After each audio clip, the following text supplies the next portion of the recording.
네, 빅소님. 그리고 저희 방송을 듣고 계신 모든 분들 환영합니다.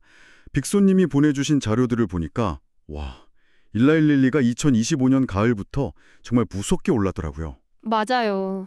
원래도 뭐 탄탄한 제약사였지만 이런 테크주 같은 폭발적인 성장은 아니었잖아요. 그렇죠. 꾸준한 우상향에 가까웠죠. 그런데 시장이 갑자기 이 회사를 완전히 다른 눈으로 보기 시작한 겁니다. 그래서 오늘 저희의 목표는 이 자료들을 아주 깊이 파고들어서 도대체 2025년 가을에 무슨 일이 있었던 건지, 그리고 이게 앞으로의 투자에 어떤 의미가 있는지 명확한 그림을 한번 그려보는 겁니다. 네, 보내주신 자료의 핵심은 역시 2025년 10월 30일 장시작 전에 발표된 3분기 실적 보고서 그리고 그 이후의 어닝콜 기록입니다. 맞습니다. 그래서 오늘은 단순히 뭐 숫자가 얼마다 이렇게 나열하는 걸 넘어서서요. 그 숫자들 뒤에 숨어있는 경영진의 자신감, 또 시장의 기대감, 그리고 우리가 앞으로 투자자로서 주목해야 할 부분까지 한번 샅샅이 파헤쳐 보겠습니다. 좋습니다. 그럼 바로 그 운명의 날 10월 30일로 돌아가 보죠. 이날 발표된 3분기 실적이 모든 이야기의 시작점이었어요. 자료를 보니까 그냥 어닝 서프라이즈가 아니라 거의 뭐 어닝 쇼크 수준이던데요? 그렇죠. 서프라이즈라는 단어가 좀 겸손하게 느껴질 정도였어요. 그 정도였나요? 네. 일단 가장 중요한 지표인 주당 순이익, EPS가 7.02달러를 기록했는데 이게 시장 전문가들이 예상했던 게 5.89달러였거든요. 와, 6달러도 안 될 거라고 봤는데 7달러로 훌쩍 넘겼군요. 무려 19%나 넘어선 거죠. 매출 역시 예상치가 16억 달러였는데 이걸 그냥 가뿐히 넘어서 17억 6천 달러를 기록했습니다. 17억 6천억 달러? 이게 어느 정도 규모인지 사실 감이 잘 안 오는데요. 10회 말에서 작년 같은 분기랑 비교했을 때 매출이 54%나 증가한 거예요. 54%요? 네. 조 단위 매출을 내는 이런 거대 기업이 1년 만에 매출을 절반 이상 늘렸다는 건 이건 정말 보기 드문 일이죠. 54% 성장이라 정말 엄청난 숫자이긴 한데 한편으로는 또 이런 생각이 들어요. 이게 혹시 기저효과, 그러니까 작년 실적이 유난히 안 좋았다거나 아니면 뭐 마케팅 비용을 어마어마하게 쏟아부어서 만든 일시적인 성과는 아닐까요? 아, 네. 이런 폭발적인 성장은 항상 그 지속 가능성에 대한 의문을 갖게 하잖아요. 아주 날카로운 지적이세요. 그리고 바로 그 질문에 대한 답이 일라이릴리의 핵심 경쟁력입니다. 그런가요? 이 성장은요, 순전히 두 블록버스터 약물, GLP-1 계열의 당뇨병 치료제 마운자로와 비만 치료제 젬바운드가 만들어낸 결과물이에요. 아, 그 유명한 두 약이군요. 네, 3분기에만 마운자로가 65억 2천만 달러, 젬바운드가 35억 9천만 달러 매출을 올렸거든요. 잠시만요. 그럼 이 두 약만으로 분기 매출 100억 달러를 넘게 벌어들인 거네요. 바로 그겁니다. 거의 뭐 시장을 지배하고 있다는 뜻이죠. 와, 실제로 어닝콜에서 CEO인 데이브 릭스가 아주 인상적인 발언을 했어요. 어떤 발언이었죠? 미국 인크레틴 유사체 시장에서 5분기 연속 점유율을 높였다. 이제 미국에서 처방되는 관련약 10개 중 6개가 우리 릴리 제품이다. 라고요. 10개 중 6개요? 잠깐만요. 그건 점유율이 60%라는 거잖아요. 네. 거의 독점적인데요. 이 정도 시장 지배력이면 앞으로 뭐 보험사와의 약가 협상이나 마케팅 전략에서도 경쟁사보다 훨씬 유리한 고지를 점령했다고 봐도 되겠네요. 정확히 보셨어요. 이게 단순한 매출 숫자를 넘어서는 일종의 경제적 해자가 되는 거겠군요. 바로 그게 시장이 열광하는 포인트입니다. 단기적인 매출 성장을 넘어서 이 회사의 장기적인 시장 지배력을 확인시켜 준 거죠. 그렇군요. 이런 자신감을 바탕으로 일라일릴리가 2025년 전체 연간 가이던스, 그러니까 실적 전망치도 대폭 올려잡았습니다. 아, 가이던스도 상향했군요. 네, 기존에 600억에서 620억 달러로 예상했던 연매출을 630억에서 635억 달러로 올렸습니다. 가이던스를 올리는 건 좋은데 문제는 공급이잖아요. 지금도 약을 구하기 힘들다는 얘기가 워낙 많은데 이렇게 수요가 폭증하면 병목현상 때문에 오히려 성장이 막히는 건 아닌지, 이건 투자자 입장에서 정말 큰 리스크 같은데요? 맞습니다. 그리고 그 리스크를 경영진도 정확히 인지하고 있었어요. 아, 그랬나요? 네, 그래서 어닝콜에서 이례적으로 많은 시간을 할애해서 공급망 투자 계획을 설명했습니다. 폭증하는 수요를 감당하기 위해 버지니아랑 텍사스에 수십억 달러를 들여서 새 공장을 짓고 있고요.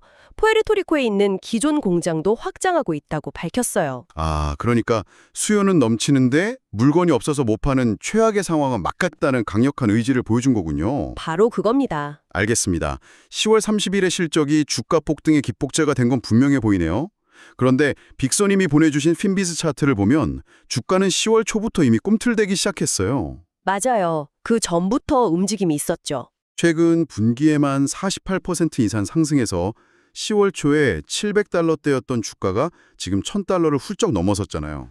이건 실적 하나만으로는 설명이 다 안 되는 움직임 같아요. 그렇죠. 시장이 10월 30일 실적 발표 전부터 뭔가를 감지하고 있었다는 건데 그게 뭘까요? 네, 바로 그 지점이 이번 분석의 핵심입니다.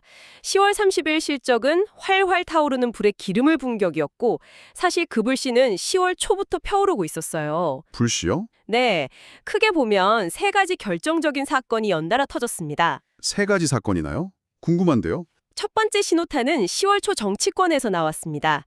트럼프 행정부가 화리자와 약가 협상을 타결했다는 소식이 들려왔죠. 그게 일이랑 무슨 상관이 있는 거죠?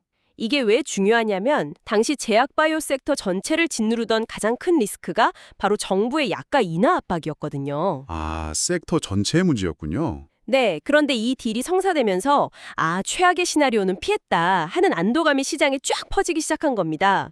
그러니까 개별 기업의 호재가 아니라 섹터 전체의 불확실성이 해소된 게 첫 번째군요. 그렇죠. 그리고 두 번째가 바로 우리가 지금까지 이야기한 10월 30일의 압도적인 3분기 실적 발표였고요. 네. 그리고 11월 초에 세 번째, 결정타가 터집니다. 결정타요? 일라이 릴리가 경쟁사인 노보노디스크와 함께 정부와 약가 인하에 합의하는 그야말로 랜드마크 딜을 체결한 거죠. 잠시만요. 약가를 인하하는데 주가는 더 올랐다고요? 보통 약가 인하는 엄청난 악재 아닌가요? 이건 좀 역설적으로 들리는데요. 그게 바로 이 딜의 핵심이에요.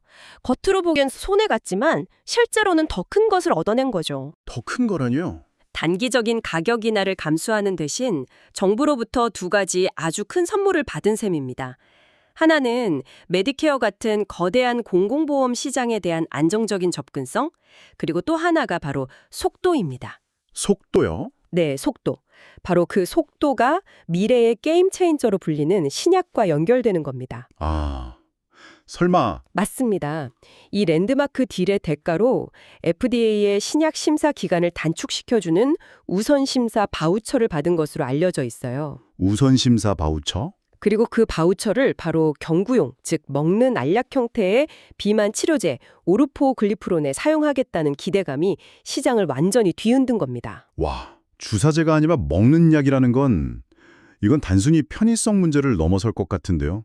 생산부터 유통, 환자 접근성까지 모든 게 달라지잖아요. 그렇죠. 이건 정말 말씀하신 대로 게임 체인저가 될 수도 있겠네요. 바로 그 점 때문에 시장의 미래 가치를 막 끌어와서 베팅하고 있는 거예요. 어닝콜에서도 경영진은 오르포글리프론의 긍정적인 삼상임상 결과를 계속해서 강조했어요. 얼마나 좋았길래요. 특히 흥미로운 점은 경쟁사인 노보노디스크의 경구용 약물과 직접 비교하는 헤드투헤드 임상에서 혈당 강화와 체중 감량 효과 모두 더 우월했다는 점을 공개적으로 밝혔다는 겁니다. 경쟁사 약이랑 직접 비교하는 임상을 했다고요? 굉장히 공격적인 전략인데 제약업계에서 흔한 일인가요? 흔치 않은 일이죠. 뭔가 대단한 자신감이 있다는 뜻으로 보이는데요. 그만큼 데이터에 자신이 있다는 의미로 해석할 수 있어요. 주사제에 대한 거부감이나 불편함 때문에 치료를 망설이던 엄청난 규모의 잠재 환자층을 모두 흡수할 수 있다는 기대감이 팽배한 상황입니다. 그렇겠네요. 시장에 출시하겠다고 말하면서 아주 강한 의지를 보였어요. 생산이나 유통 관점에서도 이건 완전히 다른 이야기가 되겠네요. 주사제는 냉장 보관도 해야 하고 유통이 까다로운데 알약이라면 그냥 전 세계 약국에 쫙 보급할 수 있는 거잖아요. 맞아요. 잠재 시장 규모 자체가 차원이 달라지는 얘기죠. 와, 생산 및 유통의 용이성은 이 약의 파급력을 기하급수적으로 키울 수 있는 요인입니다. 긍정적인 임상 데이터 확보됐죠? 랜드마크 딜로 FDA 승인 속도까지 빨라졌죠?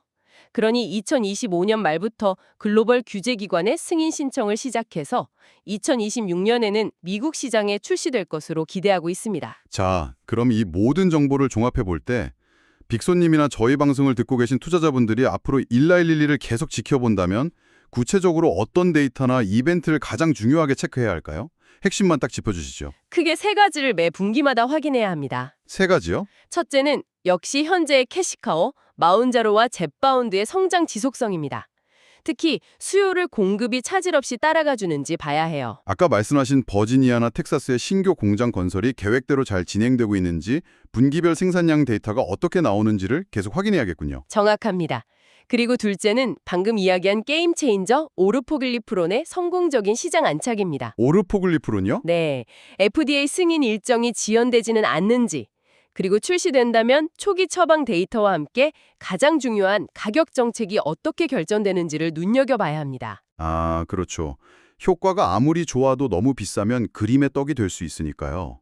특히 보험 적용 범위가 어떻게 결정될지가 정말 중요하겠네요. 맞아요. 가격과 보험 적용 범위에 따라서 시장 침투 속도가 완전히 달라질 겁니다. 알겠습니다.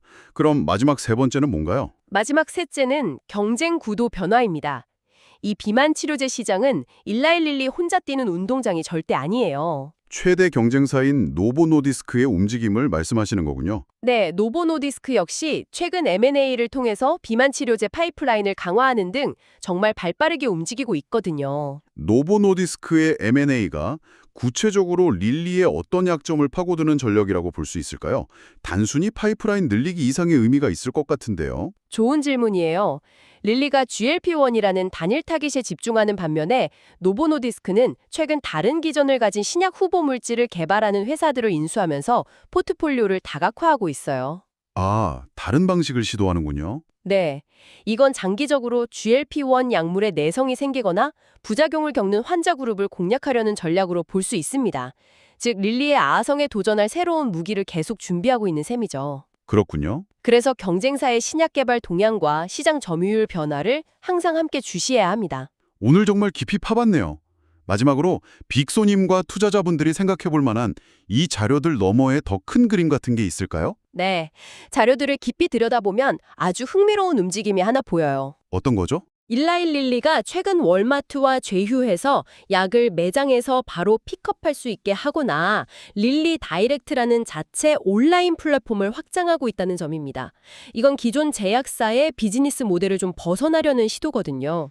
아, 약을 병원이나 약국을 통해서만 유통하는 게 아니라 직접 소비자에게 판매하는 채널을 강화하고 있다는 말씀이시군요. 그렇습니다. 그래서 앞으로 일라일릴리를 평가하실 때 이 기업이 단순히 신약을 개발해서 병원에 공급하는 회사를 넘어설 수 있을지, 그러니까 비만이나 당뇨 같은 만성질환 환자들에게 직접적인 솔루션을 제공하는 헬스케라 플랫폼 기업으로 변모할 수 있을지 그 가능성을 함께 저울질해 보시면 좋을 것 같아요. 그러니까 아마존이 온라인 서점에서 시작해서 모든 것을 파는 유통 공룡을 넘어 클라우드 서비스 기업으로 진화했듯이 릴리도 제약사를 넘어 환자 데이터를 기반으로 한 만성질환 관리 플랫폼으로 진화할 수 있다는 거군요. 네, 그런 잠재력을 볼 수 있다는 거죠. 만약 그게 성공한다면 이 회사의 가치 평가는 지금과는 완전히 다른 차원이 될 수도 있겠네요. 와, 정말 흥미로운 관점입니다. 지금까지 일라일릴리 주가가 10월부터 무섭게 폭등한 이유와 3분기 실적을 정리해보았습니다. 투자에 도움이 되셨으면 구독과 좋아요, 댓글, 알림 설정 부탁드립니다.